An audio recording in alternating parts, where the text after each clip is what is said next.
Hello students, welcome to the lecture series of Fluid Mechanics. Myself, Professor Dhruv Patel.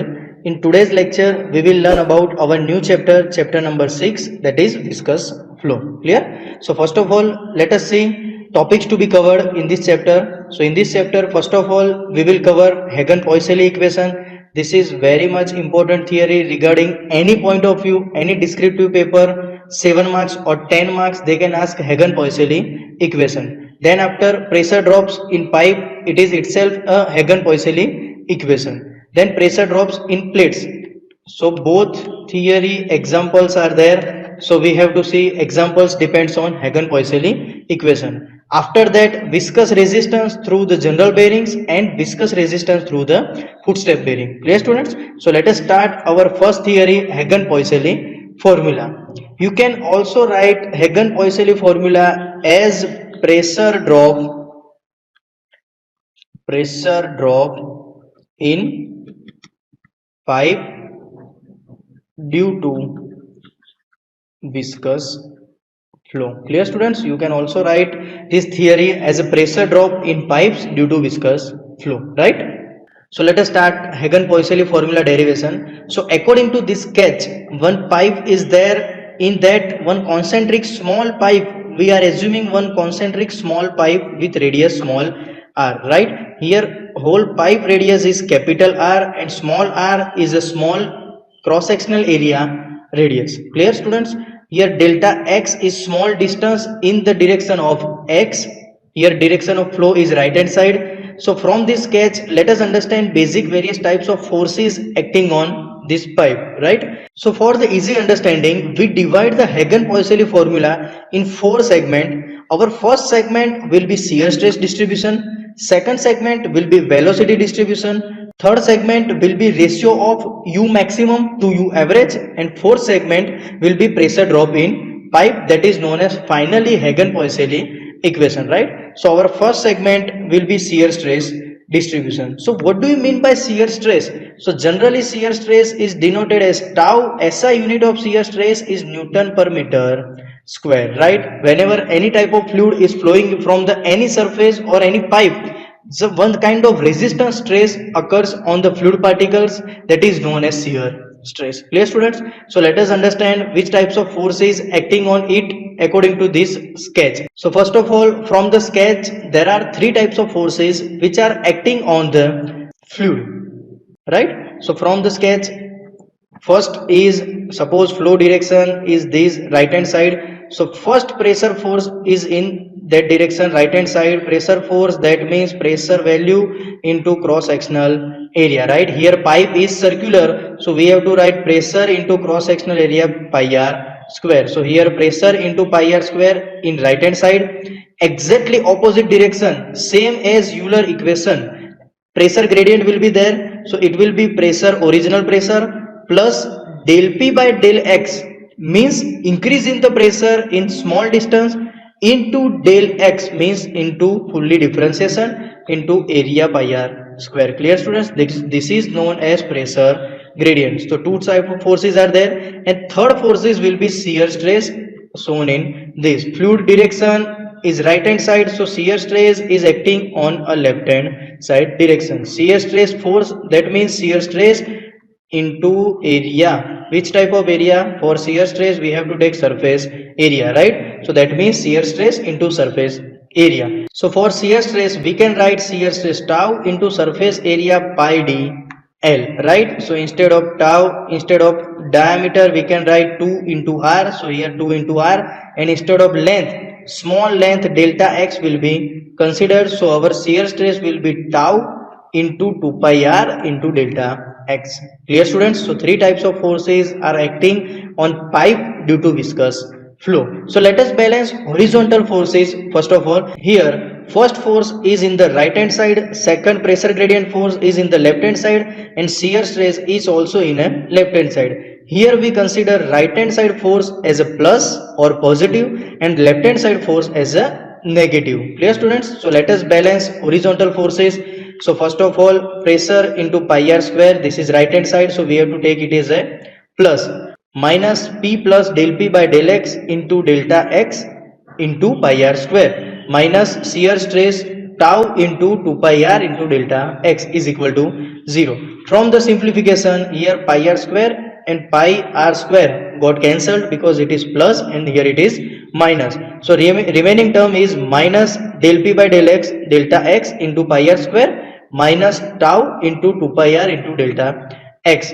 If we give simplification of this equation, we will get minus del p by del x into r is minus 2 into tau is equal to 0. From this equation, we can derive tau is equal to minus del p by del x small r by 2. Here tau is known as shear stress. Clear students? So here tau is known as shear stress. So this is equation for shear stress. From this equation, we can do one simple analysis that shear stress is depends on del p by del x and small r, which is radius of the small element, right? So here tau is depends on minus del p by del x and small r. We can say this here minus del p by del x is pressure gradient which remain constant with respect to distance, and here r is our analysis radius. So tau is directly depend on r. If we draw the shear stress distribution in the pipe due to viscous flow, so here shear stress distribution according to basics of fluid mechanics, if we go to boundary then shear stress is maximum, and if you go to the center point then shear stress is minimum. So here in the center point shear stress is minimum and in the boundary shear stress is maximum. So we can write tau maximum at that point, and here center tau is equal to 0. Here tau is directly proportional to r, that means here linearly proportionality limit. So we have to draw straight line between center to the boundary, right? That is known as shear stress distribution for the viscous flow, right? That is it for the first phase of our theory, shear stress distribution in the pipe.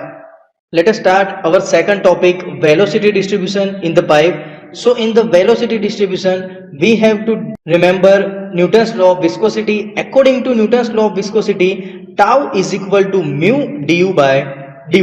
Here from this sketch, from our sketch, y that means thickness. Let us revise again, what do you mean by y? So here y that means thickness between inner and outer boundary. So here outer radius is r and inner radius is small r. So our y will be capital R minus small r. So in this formula our y will be capital R minus small r. In Newton's law of viscosity, we have to find value of dy.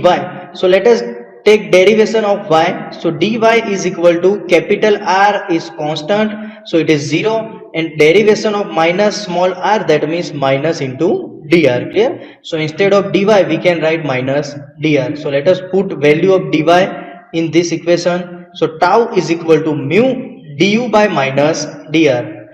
That means tau is equal to minus mu du by dy. That is known as shear stress in the pipe from the Newton's law of viscosity. So we have found shear stress already at once, that is our equation number 1. We have found shear stress again. So let us put this shear stress value in our equation number 1. Shear stress value in our equation number 1. So it will become minus mu into du by dr from this equation is equal to minus del p by del x small r by 2 from equation number 1, right? If we compare this equation, we can get du by dr is equal to 1 by 2 mu del p by del x into small r. Here we have to find velocity. Remember students, we have to find velocity. So let us take the integration of this equation. So we will find velocity in the pipe. So here du by dr is equal to 1 by 2 mu del p by del x into small r. Here let us take integration of it.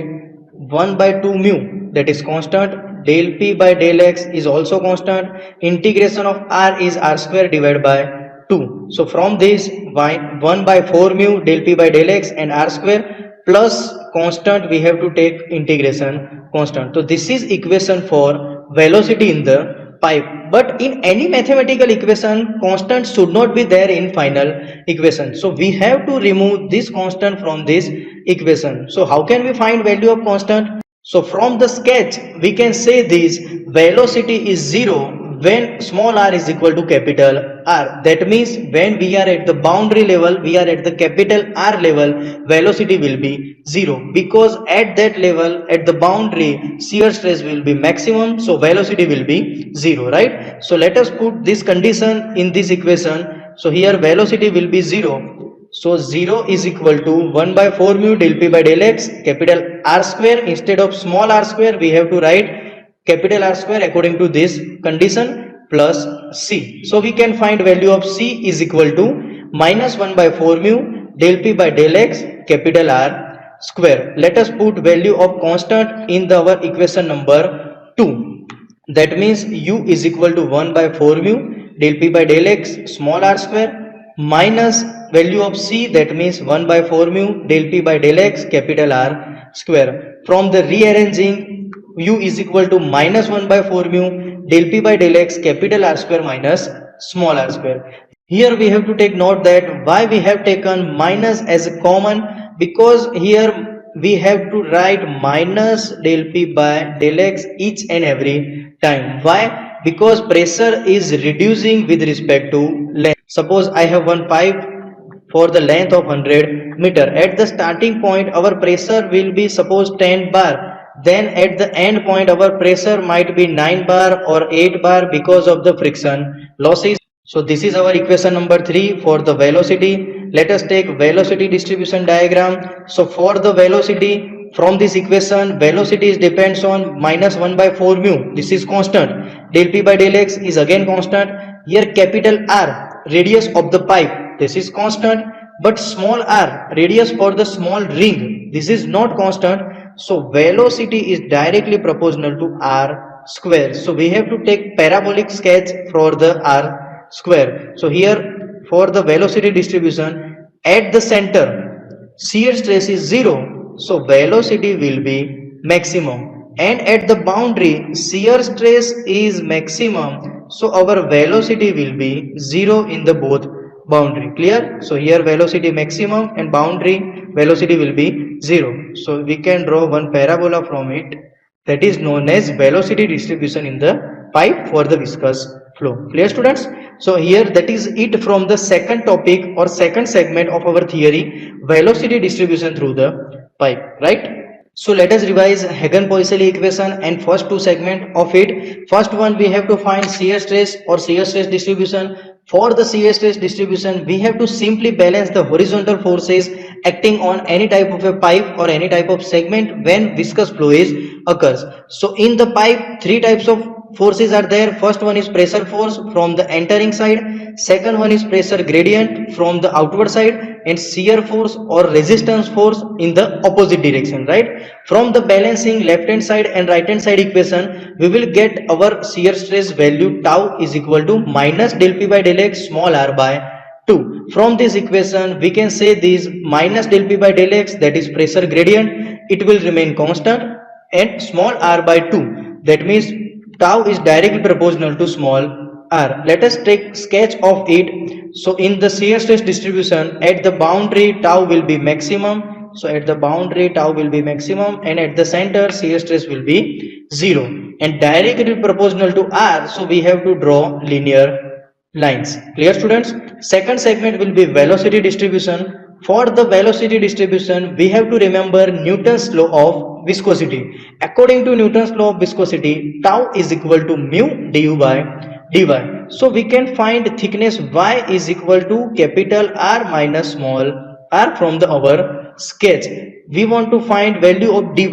So here let us take derivation of y. So dy is equal to minus dr, because capital R is equal to constant, right? So let us take value of tau is equal to minus mu du by dy.